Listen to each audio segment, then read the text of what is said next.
Bom dia! Hoje é terça-feira, 16 de junho, e a partir de agora você fica bem informado de um jeito único. Golpe do auxílio emergencial. Criminosos fazem saque do benefício entre intervalo do depósito e a data da retirada do dinheiro. Eu jamais viria aqui falar com você se eu tivesse pegado esse dinheiro e transferido para outra conta. Sem dinheiro para pagar contas. Mais de 4 milhões de brasileiros estão endividados. Dá prioridade às contas de consumo, que é água e luz, mas as outras, infelizmente, a gente espera que passe isso logo e esteja uma retomada aí. Doações em baixa preocupa bancos de sangue. O Bom Dia Cidades já começou. A gente abre a edição de hoje falando sobre futebol. Na verdade, sobre o Santos Futebol Clube, que vota hoje a questão das contas rejeitadas do presidente José Carlos Pérez. Em entrevista à Fox Sports, o presidente do Conselho Deliberativo do Peixe, Marcelo Teixeira, falou, entre outros assuntos, sobre o perfil ideal para a presidência do clube, que vai passar por eleições em dezembro. Dirigentes que venham a ter capacidade, competência, responsabilidade, não é apenas se aventurarem achando que vão ter promoções, querendo serem destaques na mídia. Isso nós temos que terminar de uma forma definitiva dos clubes do futebol brasileiro. Nós temos que ter dirigentes capazes e uma profissionalização sendo seguida à risca em cada um desses clubes, para que através desses projetos nós tínhamos em 2002, 2003, não sei se eu posso falar o nome das empresas aqui, mas vocês acompanharam todas as empresas que nós tínhamos multinacionais, nós tínhamos Bombril, nós tínhamos Panasonic, nós tínhamos sempre Toshiba, acabamos o nosso mandato com todos os patrocínios em termos de camisa, projetos das áreas externas do clube. Então, nós precisamos recuperar. Como? Com uma gestão, uma administração séria, capaz de mostrar ao associado, mas principalmente aqueles que estejam acompanhando o futebol, que o Santos é uma possibilidade de um bom investimento, que associar a marca dessas empresas é associar a uma marca de um clube forte, com credibilidade, que tenha realmente possibilidade de dar um retorno a essas empresas. Então, isso o Santos precisa. E não é culpar esta ou aquela gestão, é a continuidade, é o retorno de um projeto, de um processo que venha realmente a dar uma estrutura ao Santos para que ele prossiga a encarar essa nova década, não falando mais de dívidas, de situações que são inerentes ao futebol brasileiro. Nós temos é que ter competência, criatividade para implantar um projeto e que possa ser útil ao Santos e ao futebol brasileiro. Esse é o meu pensamento. Está corretíssimo. O Santos precisa e merece. No Santa Portal você encontra mais informações sobre a entrevista de Marcelo Teixeira. E você que está em casa pode interagir conosco pelas nossas redes sociais. É super fácil e super rápido. Basta você abrir a câmera do seu celular, que está aparecendo aí na tela, capturar o QR Code e aí escolher a plataforma que você mais gosta de navegar e interagir conosco, ficar com a gente até às 9 horas da manhã. Além disso, tem também a nossa linha direta com você, que é o nosso WhatsApp, 13982288219. Esse fica à tua disposição 24 horas por dia. Educação ambiental disponível para salas de aula virtuais. Esta é a proposta do programa Albatroz em Casa durante o período da pandemia. Para dar mais informações, a gente vai conversar agora ao vivo por videoconferência com Cíntia Ranieri, coordenadora de Educação Ambiental do projeto Albatroz. Cíntia, muito bom dia, obrigada por atender aqui a nossa equipe nessa manhã de terça-feira. Bom dia a todos. Eu que agradeço a participação, a oportunidade de poder falar um pouquinho aqui. Cíntia, qual é o conteúdo que o Albatroz em Casa tem deixado disponível para os educadores? Pois é, o programa Albatroz em Casa, ele veio de encontro com essa necessidade de isolamento social que a gente está passando ainda, né? A gente montou aulas para que os professores de ciência possam utilizar com seus alunos. Então, o conteúdo ele está baseado nas bases nacionais curriculares. A gente estudou as bases, pegou cada ano um tema que se aproximasse do tema que a gente trabalha, que é a conservação marinha, e a conservação dos albatrozes e petréis, que são aves oceânicas, né, que é o foco do trabalho do Projeto Albatroz. Então, o professor pode encontrar no nosso site, entra no site do Projeto Albatroz, tem uma área do educador, é só ele clicar, faz um pequeno cadastro, ele tem acesso a todas essas aulas. Então, a gente tem 10 aulas, uma para o ensino educação infantil e uma para cada ano do ensino fundamental 1 e 2, e agora a gente está preparando as aulas do ensino médio também, que até o final da semana a gente pretende já deixar no ar também. E isso é para qualquer rede de ensino, é importante deixar muito claro, não vale só para a rede pública ou para a rede particular. Não, é para todo o Brasil, na verdade, quem quiser utilizar as aulas é livre, tá? A gente tem na nossa plataforma, qualquer um pode entrar, não tem número de inscrições, e a única coisa é que o foco realmente do programa Albatroz em casa é para os professores de ciências, porque o programa Albatroz na escola é interdisciplinar, mas nesse Albatroz em casa a gente conseguiu atender o nosso público, que é a nossa expertise, né, que somos biólogos, oceanógrafos, então a gente foi para esse lado. Mas qualquer professor, qualquer um do Brasil inteiro pode acessar, é gratuito, está livre para download as aulas, todo o material, nós temos biblioteca, tem muita coisa legal lá para os professores. E como é que tem sido a adesão desde que essa plataforma foi lançada? A gente lançou a plataforma dia 11 de maio e a gente está com... Ontem eu dei uma olhada, a gente está com 315 professores inscritos na plataforma que tiveram acesso a esse material. E aí estamos aguardando a devolutiva deles, que a gente, depois que o professor entra, faz o download, entra e acessa o material, ele tem a possibilidade de receber um certificado de participação dessa aula que ele realizou com os alunos, né? E para receber esse certificado, ele entra novamente no site do Projeto Albatroz, preenche um formulário, uma devolutiva, né? Uma avaliaçãozinha que é bem rapidinho mesmo, e imediatamente ele recebe um certificado pelo e-mail cadastrado dele, já com o nome dele, com o nome da aula, carga horária, tudo. É bem simples. Cíntia, o mundo teve que se adaptar a partir da tecnologia por conta da pandemia. E tem se descoberto muitas boas saídas, muito bons projetos através da rede virtual, da internet, de plataformas, como por exemplo a que a gente está conversando, que permite que a gente fale a respeito de um projeto tão bacana. Você acredita que pós-pandemia essa também seja uma tendência no projeto Albatroz? Olha, a gente já tem, né, na verdade não era tão intenso, obviamente, né, mas a gente já tem um trabalho com juventudes, que é o coletivo Jovem Albatroz, que são alunos de 18 a 29 anos, jovens, né, de 18 a 29 anos, e a gente tem um trabalho forte digital já, trabalhando com educomunicação. Por quê? Porque a gente faz parte de uma rede chamada Rede Biomar, que são projetos patrocinados pela Petrobras, alguns projetos, né, do Brasil, Golfinho Rotador, Tamar, Baleia Jubarte, Meros, Projeto Coral Vivo e Albatroz. E essa rede Biomar já trabalha de forma virtual, porque cada um está num lugar do Brasil, inclusive Fernando de Noronha, né? E os jovens, principalmente, é a linguagem jovem, a digital. Então, a gente já tinha esse trabalho para ligar os jovens do Brasil inteiro que fazem parte dessa rede, chama Rede Jovem Mar.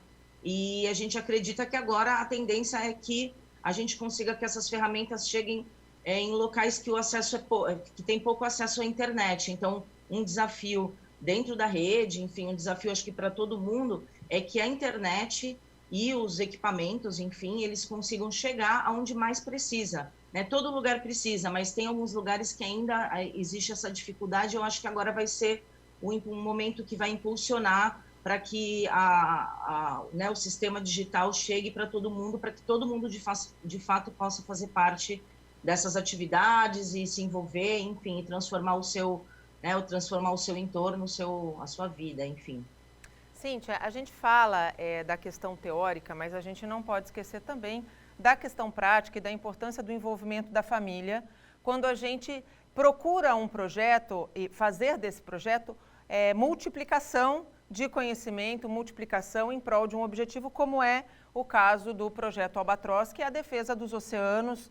Enfim, nesse Albatroz em Casa, a gente consegue envolver a família e também disponibilizar atividades práticas? Sim. O programa Albatroz em Casa, as aulas que são prontas, né, para os professores aplicarem com os alunos, muitas atividades são práticas que fazem com que o aluno, no caso, se envolva com atividades da casa. Por exemplo, a gente tem uma aula que fala sobre substâncias e misturas, e a gente fala um pouco sobre água salgada, por exemplo, né? E água do mar, como é que funciona. Então, a gente sugere alguns experimentos na cozinha, e inclusive com a própria mãe, ou alguém da família, o pai, enfim, a avó, fazendo um arroz, por exemplo. Então, a gente tenta envolver, sim, a família dentro de algumas atividades, falando sobre a questão de lixo, falando sobre a questão de economia de água, de energia, tudo isso a gente tem que envolver a família, né, dentro do programa Albatroz em Casa. E também a gente tem, dentro das nossas mídias sociais, a gente tem algumas atividades que estão sendo lançadas de tempos em tempos com cruzadinhas, desenhos, enfim, várias atividades que podem ser desenvolvidas com as crianças, os jovens e toda a família, disponíveis gratuitamente também. Sempre que a gente fala aqui de meio ambiente, Cíntia, a gente destaca que se há um dos bons efeitos da pandemia é o reflexo ao meio ambiente. A gente tem visto que o meio ambiente está agradecendo a não interferência do homem. Essa é uma lição que precisa ser aprendida de uma vez por todas? Olha, seria o ideal, né? É o que a gente sempre espera. Na verdade, a gente vem aí há 20 anos falando, por exemplo, sobre redução de emissão de gases de efeito estufa, que contribui com as mudanças climáticas, né? E todos os países se reúnem e assinam, né, acordos internacionais de que daqui a 30 anos reduzirão X% da emissão, né? Que a gente sabe que essa emissão de gases tem a ver com a indústria, né, com o consumo, com a produção de tudo que a gente que nos convence que a gente precisa, né? Então a gente vem lutando há muitos anos já por todos ambientalistas, enfim, cientistas da área, lutando por redução dessa emissão, dessa produção de material, da extração de matéria-prima, e de repente, em pouco tempo, que a gente teve uma paralisação de alguns meses, né? Principalmente na China, que é grande produtor, enfim, em todos os países, a gente percebe que o mundo rapidamente começa a se organizar sem a nossa presença, né? Então, demonstrou que se a gente levar a sério isso, né? Essas metas, esses acordos internacionais, a gente consegue, sim, reverter alguns quadros, né, de degradação ambiental. Basta o interesse político e econômico para que isso, de fato, aconteça.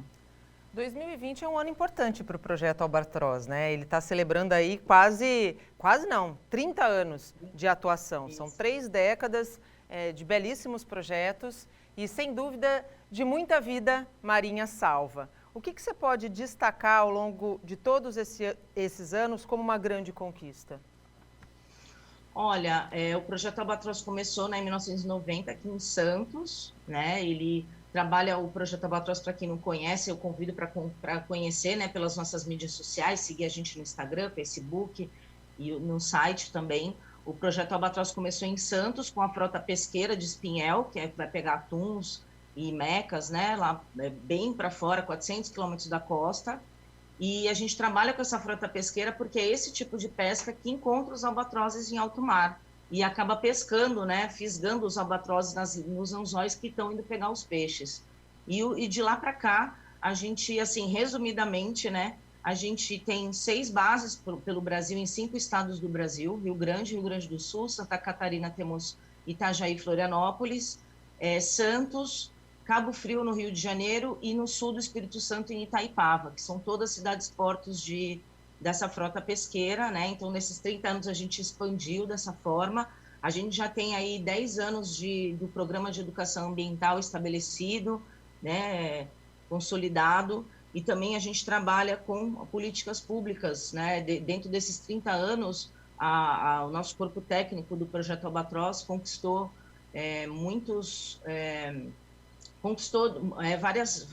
tivemos várias conquistas na questão ambiental com legislação mesmo para a preservação dos albatrozes. Então, juntamente com os pescadores, com os donos da frota pesqueira, com o Ministério da Pesca na época, Ministério do Meio Ambiente, ICMBio, IBAMA, todos esses atores envolvidos desenvolveram medidas para que os pescadores, quando forem pescar, reduzam a captura desses animais, que não é o foco da pesca, né? É uma captura incidental. Então, a gente tem instruções normativas que são válidas no território nacional, né, em águas nacionais, para que os barcos de pesca utilizem certos dispositivos, né, tecnológicos que evitem a captura dos albatrozes, como, por exemplo, o Toryline, né? A gente tem alguns, agora não vou citar todos, mas o Toryline é um espantalho de ave que fica atrás, na polpa da embarcação, espantando as aves para que elas não cheguem aos anzóis. Então, a gente tem conquista nesse setor de política pública que é muito eficiente, assim, são marcos mesmo da conservação dos albatrozes, e a gente faz parte de acordos internacionais também. Então, a Tatiana Neves, que é a nossa a dona de tudo, né? A gente brinca, a chefona aí da coisa, que é a criadora do projeto Bióloga, nossa inspiradora mora aí, ela é a vice-presidente, né, do Acordo Internacional de Conservação de Albatrozes e Petréis. Ela vai em nome do Brasil, né? Então, a gente eu acredito que sejam as maiores conquistas, né? E aí vem a educação ambiental para conseguir transformar toda essa informação técnica em informação popular, de fácil acesso, com uma linguagem fácil, para que a gente possa transmitir essas informações para todos e juntar o maior número de pessoas em torno dessa missão nossa aí, que é a conservação dos oceanos como um todo e principalmente dos albatrozes e dos petréis, essas aves maravilhosas oceânicas. A verdade é cuidar e salvar o planeta. Cíntia, muitíssimo obrigado pela tua participação. Recebo em nome de toda a nossa equipe o parabéns e estenda a todos que estão envolvidos nesse projeto belíssimo, porque sem meio ambiente a gente está fadado a ser extinto do planeta. Isso. Muito obrigada, viu? Eu que agradeço em nome de toda a equipe do Projeto Albatroz. Obrigada mesmo. Um bom dia aí para vocês e para todos. Bom dia. Confira agora como fica o tempo nesta terça-feira.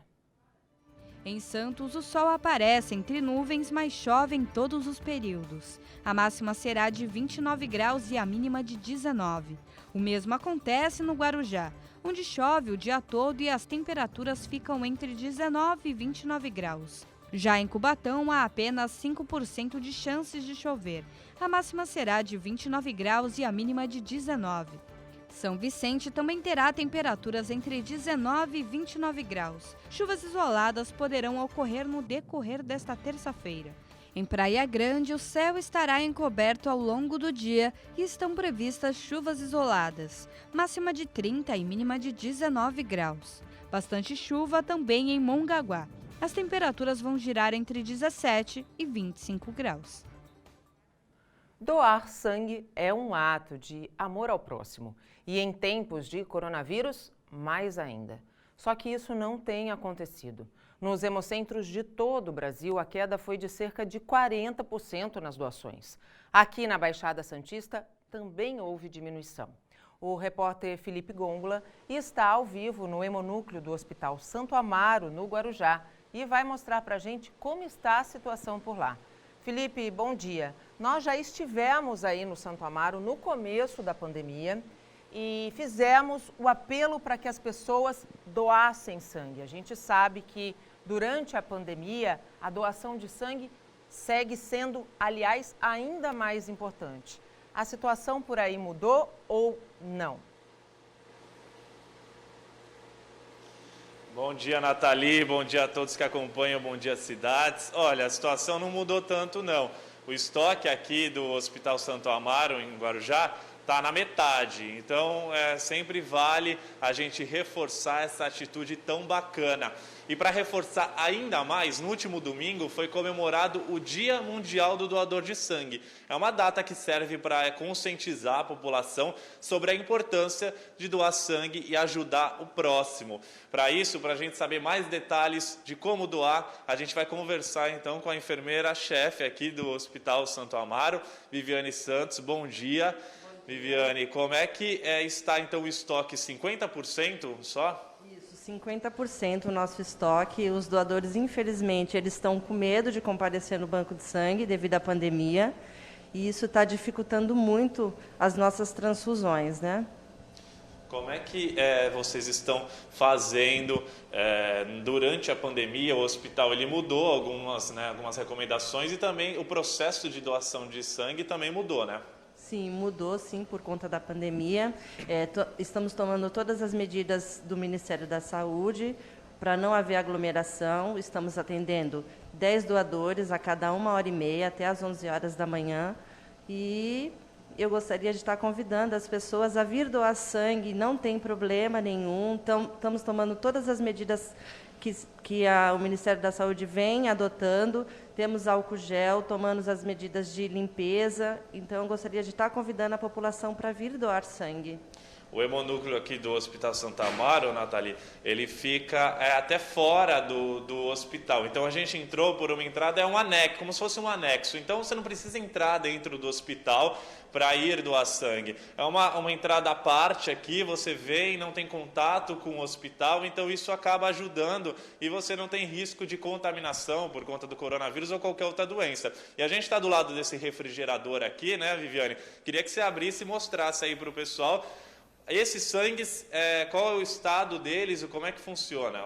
Esse sangue está aguardando a liberação. Infelizmente, só temos 2 gavetas, como você está vendo, e assim, o restante todas vazias. E isso preocupa muito o hospital, porque as transfusões ela não para, né? E a doação, infelizmente, ela teve uma queda abrupta por conta da pandemia.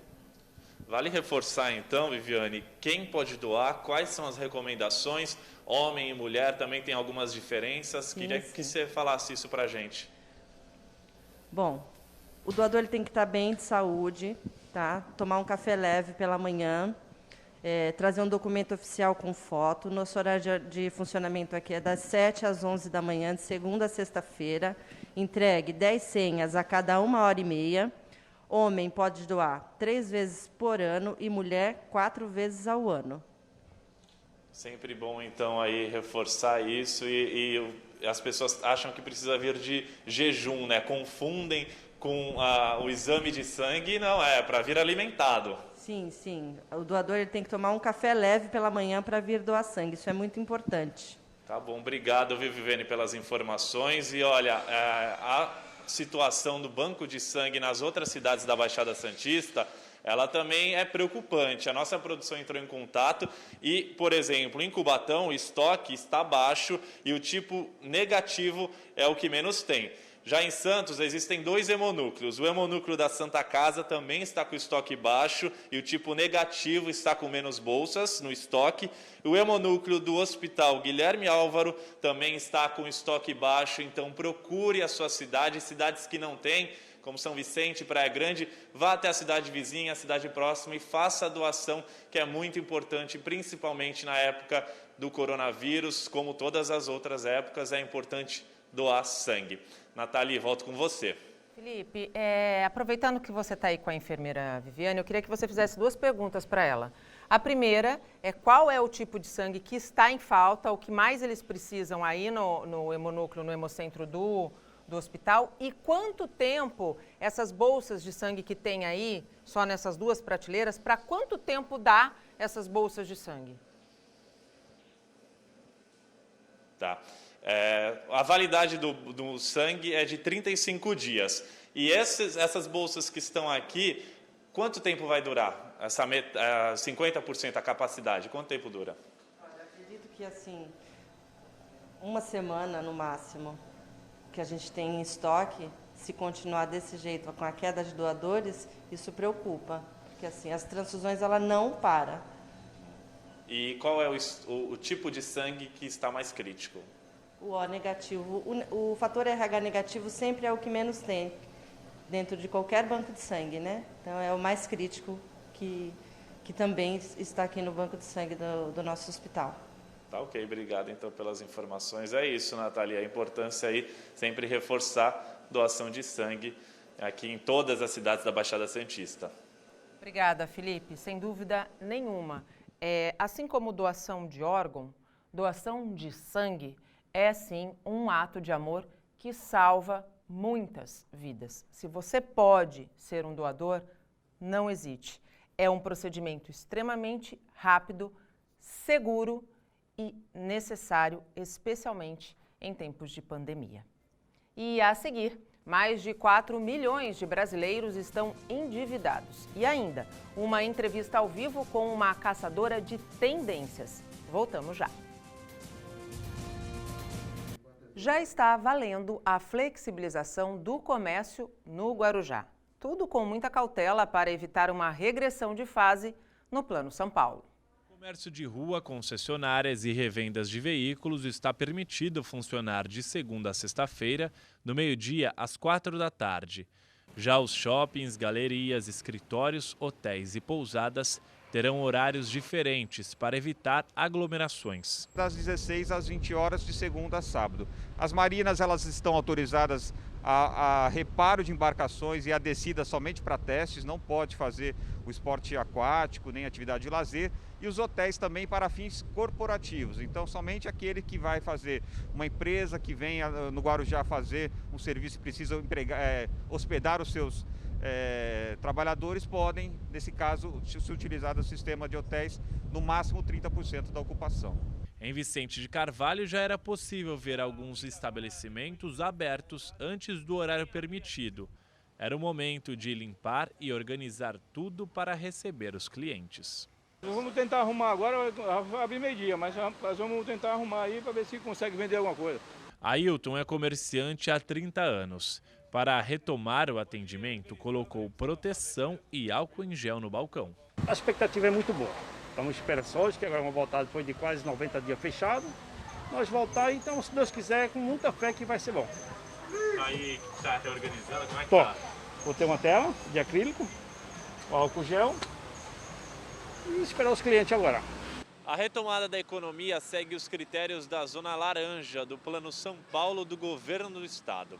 Mas para essa flexibilização ser ainda maior, a cidade precisa diminuir os novos casos de coronavírus e a taxa de ocupação nas UTIs. Dessa forma, os comerciantes esperam se preparar para o novo modo de agir e atender o público. O comerciante, como aguardava há muito tempo isso, esses 2 meses e meio, quase 3, para nós foi uma eternidade. Então, acredito que muitos deles já estão preparados, outros correndo atrás para se alinhar com o novo decreto, que realmente ele vem com muitas cobranças, exigências, que tem que vir para o comerciante se adequar, para o cliente definitivamente entender que tem que respeitar novas regras, né? E a gente, da forma que seja, ter um recomeço. A fiscalização dos horários e medidas preventivas, como o uso de máscaras, medição da temperatura corporal, meios de higienização e controle da entrada de clientes, ficará a cargo da Prefeitura. Mas cabe à população se conscientizar também sobre todas as recomendações.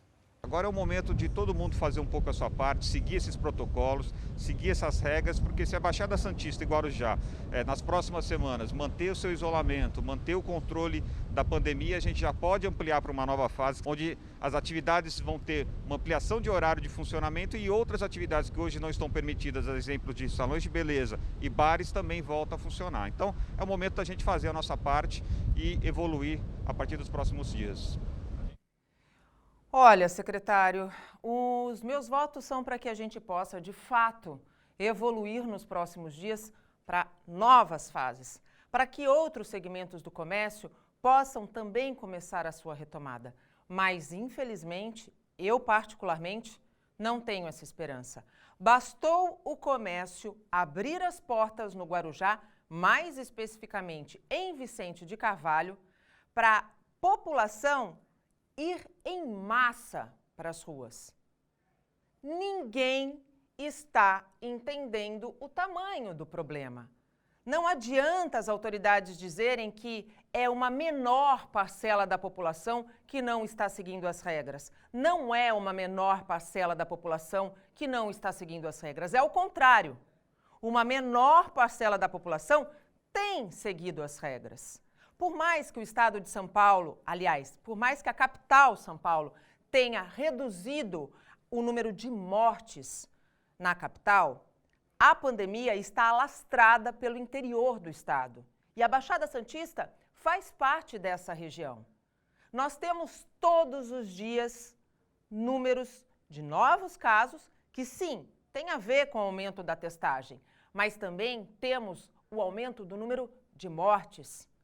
Vai chegar um momento em que atingiremos o teto de criação do número de leitos e aí, se nós tivermos uma nova explosão, como tem acontecido em outros países, nós teremos que retroceder.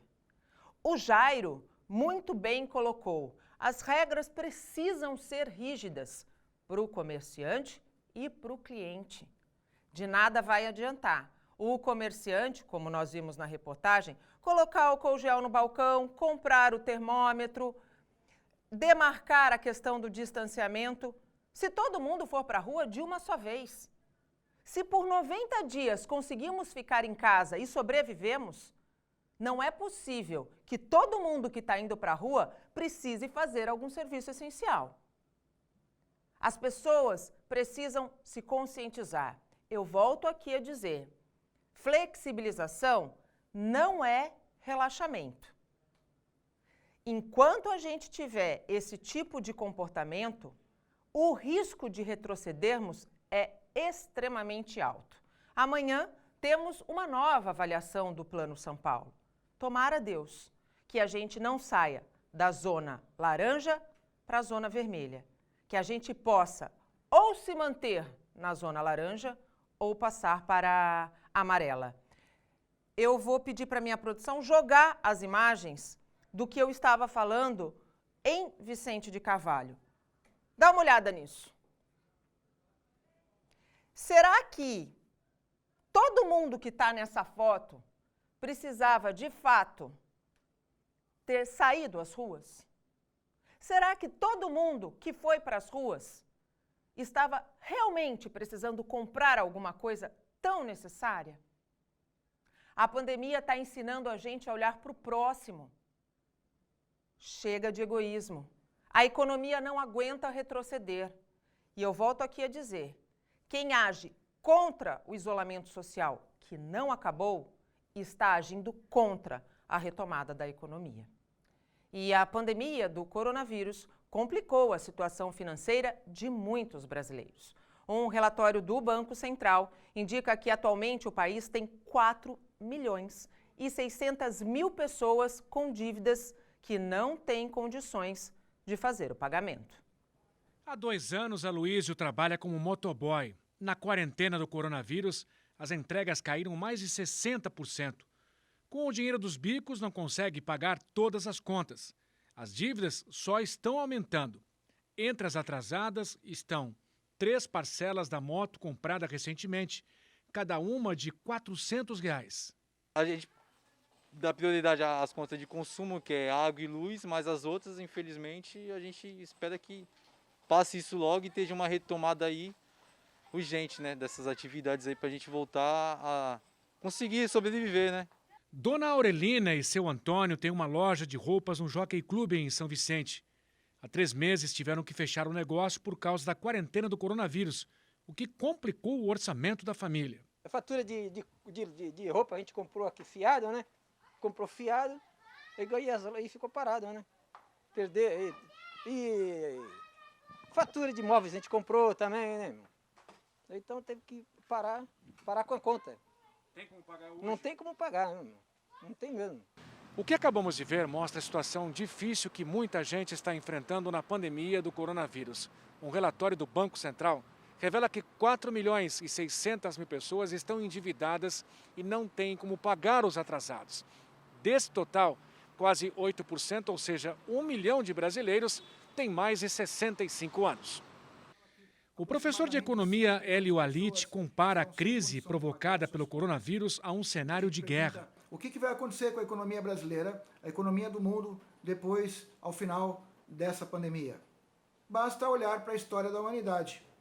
A gente ir até o último grande evento, a Segunda Guerra Mundial, e o que aconteceu ao final, quando a maioria das nações em todos os continentes estava completamente comprometida. Empresas, indústrias, as famílias, as pessoas completamente sem condições, e o mundo foi reconstruído. A mesma regra vai acontecer agora. O mesmo fenômeno se repetirá. Isso significa que, professor, de onde que vai vir o dinheiro? Nas últimas décadas, aonde o dinheiro foi represado? Pergunto para vocês. Os bancos públicos e privados, os bancos centrais e os governos arrecadaram muitos impostos. É exatamente esse dinheiro que vai socorrer as pessoas, as empresas que estarão, creio eu, não tão tragicamente afetadas com relação aos danos da pandemia. Na verdade, não é que vai socorrer, é que tem que socorrer. Afinal, o dinheiro que a gente paga e paga muito precisa voltar para a gente num momento como esse, que sim, é de guerra contra um inimigo invisível. Você já ouviu a expressão caçador de tendência? A profissão, que é apontada como uma das alternativas promissoras de mercado de trabalho, nunca esteve tão atual. Afinal, a pandemia mudou as nossas vidas. Sobre o trabalho de um caçador de tendência, eu converso agora ao vivo por videoconferência com a Cool Hunter Sabina Devenck. Sabina, muito obrigada, bom dia, seja bem-vinda ao Bom Dia Cidades. Bom dia, Nathalie, bom dia a todos os telespectadores, um prazer estar aqui com você. Sabina, antes da gente entrar no objetivo dessa entrevista, eu quero entender como é que uma jornalista se transformou numa caçadora de tendência.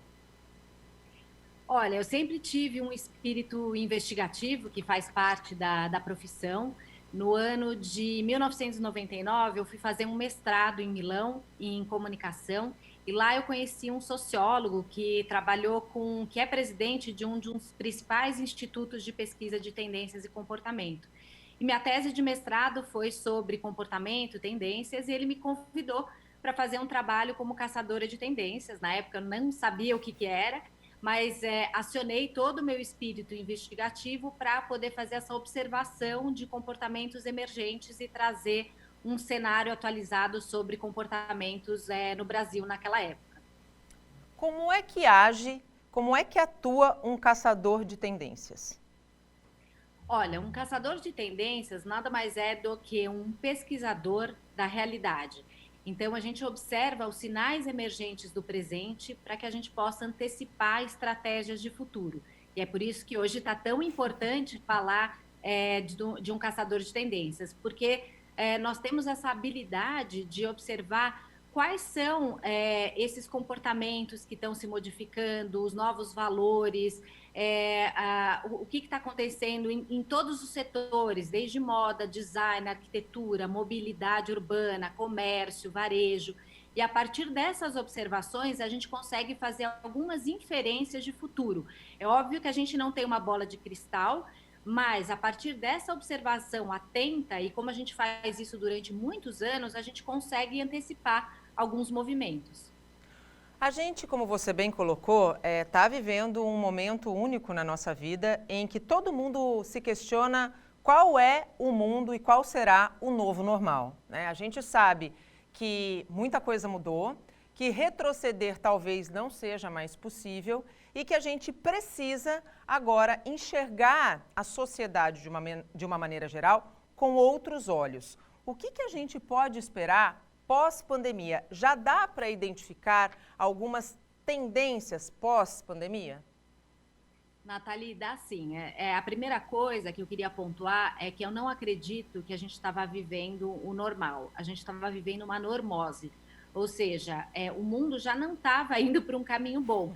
Então, a questão da sustentabilidade, da poluição, da competitividade, do individualismo, a gente tem grandes desigualdades sociais que foram ainda mais acentuadas, né, pela pandemia.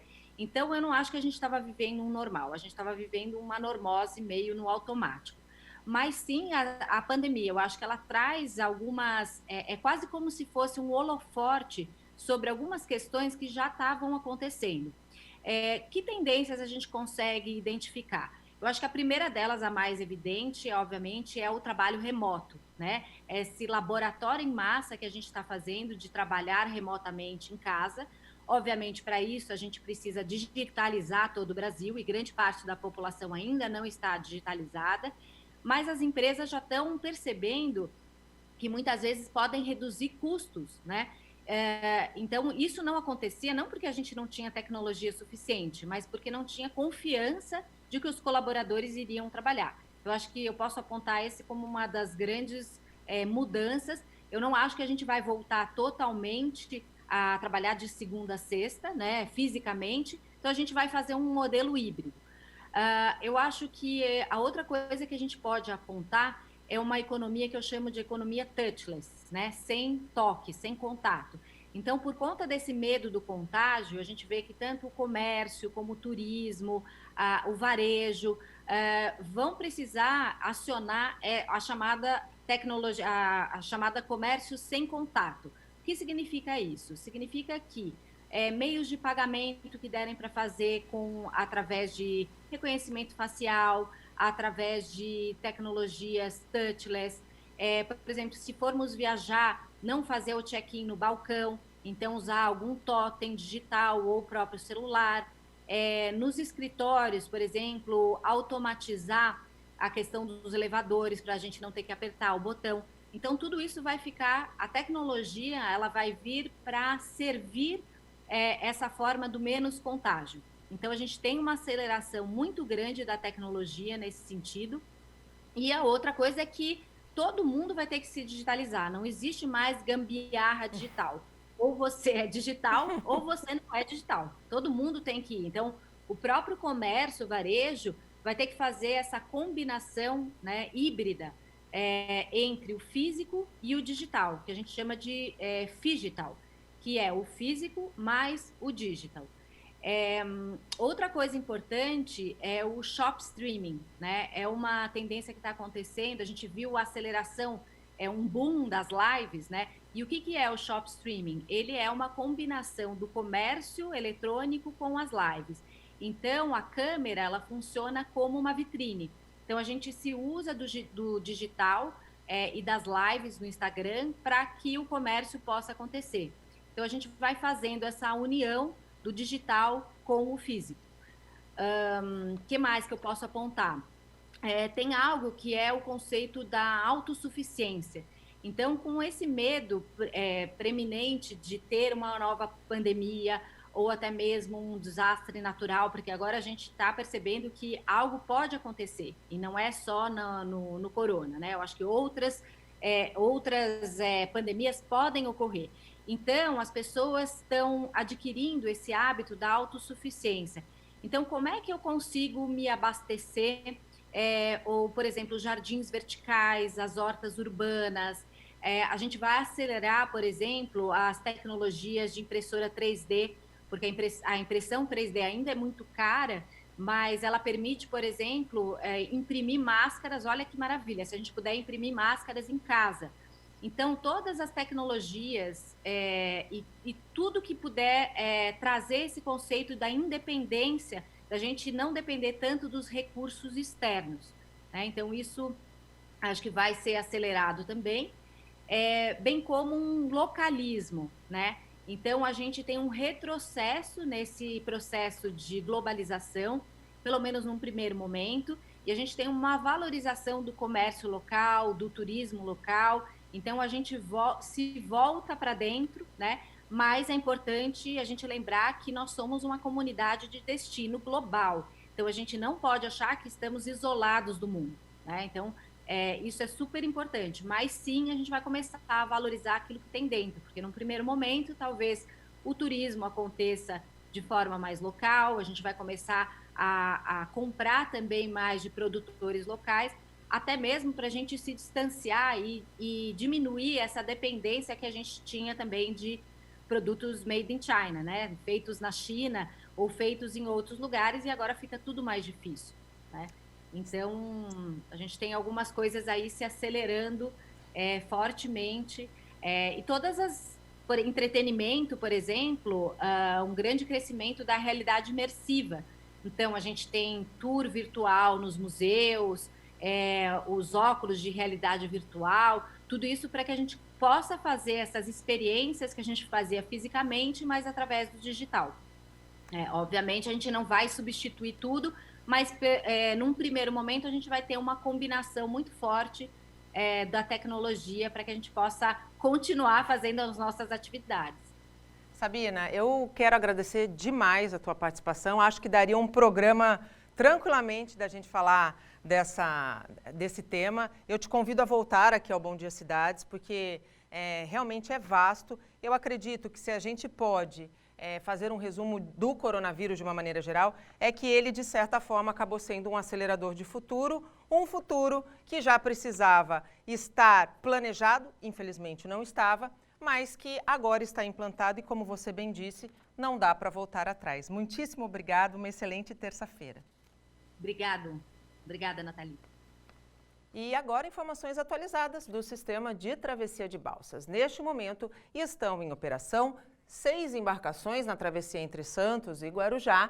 O tempo de travessia está em 15 minutos e a capacidade de transporte de veículos com essas 6 embarcações da Dessa é de 650 veículos por hora. A gente vê aí nas câmeras da própria Dessa que está relativamente tranquilo. Do lado do Guarujá tem uma fila, mas é uma fila bem pequena e que assim que for liberada a próxima embarcação, ela acaba se desfazendo. Em São Sebastião e Ilhabela, são 3 embarcações neste momento, 30 minutos de cada lado para atravessar. Bertioga, Guarujá, 2 embarcações, 30 minutos de cada lado. Indo lá para o Vale do Ribeira, Iguape e Jureia, Cananéia e Ilha Comprida, cada uma das regiões dos trechos tem uma embarcação e o tempo de espera é igual para ambas as regiões, 30 minutos. Já em Cananéia Continente tem também uma embarcação, mas o tempo de espera está o dobro, 60 minutos para atravessar tanto de um lado quanto do outro. Em Santos e Vicente de Carvalho, agora que inclusive já passou do horário de pico considerado pela Dessa, tem 3 embarcações e o tempo de espera está em 12 minutos. Indo para o sistema Anchieta Imigrantes, o tráfego está normal em todos os trechos. O tempo está encoberto, mas a visibilidade por enquanto é boa. Mas atenção, a pista norte da Via Anchieta está bloqueada no trecho de serra para obras. Por isso, a operação neste momento está em 5x3. A gente vai para um rápido intervalo. Na volta, os destaques da hora do Santa Portal e uma reportagem sobre golpes que têm sido dados contra quem recebe o auxílio emergencial. Voltamos já. Estamos de volta, agora são 8h52 e chegamos ao último bloco do Bom Dia Cidades. Uma nova fraude tem dado dor de cabeça e prejuízo para muitos brasileiros. É o golpe do auxílio emergencial. Criminosos fazem saque de quem tem direito ao benefício usando a janela, o intervalo de tempo entre o depósito e a data em que o saque do dinheiro é liberado. Daiane mora em São Vicente e quando foi a uma agência da Caixa para receber o auxílio, descobriu que o dinheiro tinha sido retirado 6 dias antes e reclama de ter sido acusada por uma funcionária de ter transferido o valor para outra conta. Falei, não, eu não peguei o dinheiro e transferi para outra conta. Eu jamais viria aqui falar com você se eu tivesse pegado esse dinheiro e transferido para outra conta. Eu só quero que você me dê um papel comprovando que esse dinheiro saiu da minha conta para me fazer um boletim de ocorrência e voltar aqui para entregar para vocês, para ter como provar a minha inocência. Ela falou assim, eu vou ver o que eu posso fazer por você, mas eu não acredito, talvez você alguém mexeu no seu celular. Eu falei, ninguém mexeu no celular. Com o formulário do banco em mãos, Daiane foi ao 3º distrito de São Vicente registrar a ocorrência. Quando chegou lá para registrar o boletim de ocorrência, o cara não queria fazer, porque ele falou que estava incompleto, que faltava dados, que faltava não sei o quê. Lá se vai eu de novo para a Caixa Econômica. Chego lá, o rapaz pegou e me deu um papel. Voltei de novo lá na delegacia. Chegou lá na delegacia, ele disse que não podia fazer o boletim de ocorrência porque não tinha dados suficiente. Aí eu vim aqui em casa, pesquisei algumas coisas para ele, voltei lá na delegacia e bati o pé para ele fazer o boletim. Aí ele fez. Em nota, a Caixa informa que a área de segurança do banco realiza o monitoramento e mapeamento de ocorrências em colaboração com os órgãos de segurança pública competentes, com o objetivo de coibir ocorrências de fraude. Contestações de saque podem ser formalizadas pelo beneficiário supostamente prejudicado em qualquer agência da Caixa. Após análise, nos casos em que for comprovado eventual saque fraudulento, o beneficiário será ressarcido. O banco disponibiliza orientações de segurança para o usuário em seu portal na internet, www.caixa.com.br. www.caixa.gov.br/segurança. E os casos de fraudes estão sendo investigados pela Polícia Federal, uma vez que o benefício é do governo federal. Para Daiane, que está desempregada há 1 ano e tem 3 filhos, ter que esperar para poder receber o dinheiro que foi furtado é angustiante. A dificuldade que é com 3 crianças em casa toda hora querendo comer, porque eles querem comer, eles não querem saber, entendeu? E nem bico eu estou fazendo por causa dessa situação que está o Brasil. Então, nem bico eu estou fazendo. E isso é muito complicado, entendeu? Só quem sabe é eu e Deus o que passa. Olha, a nossa produção fez um levantamento e cerca de 20 boletins de ocorrência da mesma fraude já foram registradas na polícia.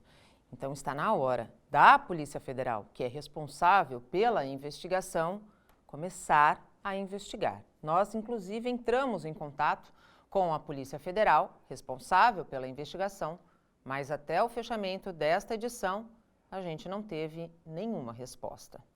E já está comigo aqui Gustavo Klein, editor-chefe do Santa Portal.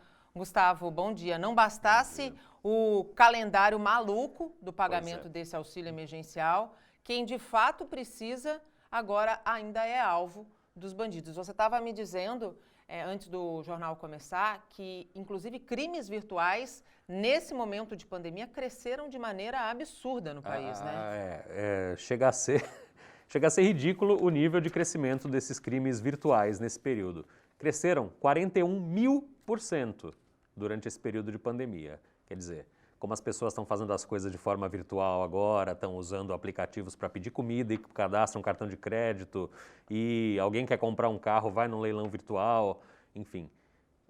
Os criminosos estão criando sites falsos, enfim. Um crescimento recorde nesse momento em que as pessoas estão apelando para o virtual. 41.000%. É muita coisa. Denota ainda por cima que não existe controle algum das autoridades a respeito desse tipo de coisa. Qualquer um pode criar um site na internet e aplicar golpe. Infelizmente, a legislação que se refere ao mundo virtual ainda ela é muito rasa, né? A gente tem a Lei Carolina Dickmann, que foi criada em virtude do vazamento de um nude, mas de lá para cá muita pouca coisa evoluiu, né? Exatamente. A legislação ainda não leva em consideração o online, né? Na maior parte das vezes. Infelizmente. Vamos falar de números? Como é que estamos? Apesar de São Paulo ter reduzido o número de mortes, os números ainda não são nada tranquilos, né? Sim, no Brasil nós estamos chegando perto dos 900 mil casos. A expectativa é que até o fim dessa semana a gente supere 1 milhão de casos. Temos 888 mil casos, com 43.959 mortes. No mundo, Nathalie, já passamos dos 8 milhões de casos. São 8 milhões e 52 mil casos, 437 mil pessoas, quase meio milhão de pessoas, perderam a vida por causa da Covid no mundo. A situação do Brasil ela é crítica e estão começando a surgir outros focos aí pelo mundo. A Índia, que no primeiro momento havia feito lockdown absoluto e tinha um número de casos muito baixo, ela está ganhando cerca de 100 mil novos casos por dia, Nathalie. A China voltou a registrar. A China voltou a registrar casos também, em Pequim. 2 meses que não havia casos novos na China. Pequim teve um surto aí por causa de comida contaminada pelo coronavírus, comida importada, enfim. Acendeu-se o sinal de alerta lá de novo. No Japão já começa a se falar numa segunda onda do coronavírus também. São Paulo hoje não descartou a possibilidade de haver uma segunda onda em lugares onde a doença não havia chegado, enfim. A situação está longe de ser controlada, né? E a gente torce para que essas vacinas que estão sendo desenvolvidas cheguem logo, cheguem rápido para evitar mais mortes. Hoje a Live Santa Portal é especial com Cláudia Duarte, né, Isso. Gustavo? O programa de terça-feira, como já é tradição, desde a semana passada, é apresentado pela jornalista Cláudia Duarte. Hoje o entrevistado é o médico Jorge Calil, diretor do Laboratório de Imunologia do INCOR. Vai falar certamente sobre vacina. Sobre vacina. Aliás, o INCOR é um dos pioneiros. Nós entrevistamos aqui no Bom Dia Cidades um dos pesquisadores envolvidos no desenvolvimento dessa vacina, uma das vacinas. Quanto mais, melhor. Sim, né, Gustavo? São 73 vacinas em desenvolvimento no mundo hoje, algumas num estágio mais avançado, como a de Oxford, que tem até uma pesquisadora brasileira. e algumas brasileiras, inclusive. Essa do INCOR, aqui o Instituto Butantan está desenvolvendo em parceria lá com a China, que o governador João Dória anunciou na semana passada. Enfim, temos aí uma boa expectativa e a gente torce para que isso aconteça logo. Enquanto não tem vacina, a gente ainda precisa ficar em casa. Gustavo, muito obrigada, viu? Obrigado, até amanhã. Nathalie, até amanhã. O Bom Dia Cidades desta terça-feira fica por aqui. Às 7h30 da noite tem o resumo das notícias do dia no Caderno Regional. Ao longo de todo o dia tem informação da nossa região, do Brasil e do mundo no Santa Portal. Eu volto amanhã às 8 horas da manhã, se Deus quiser.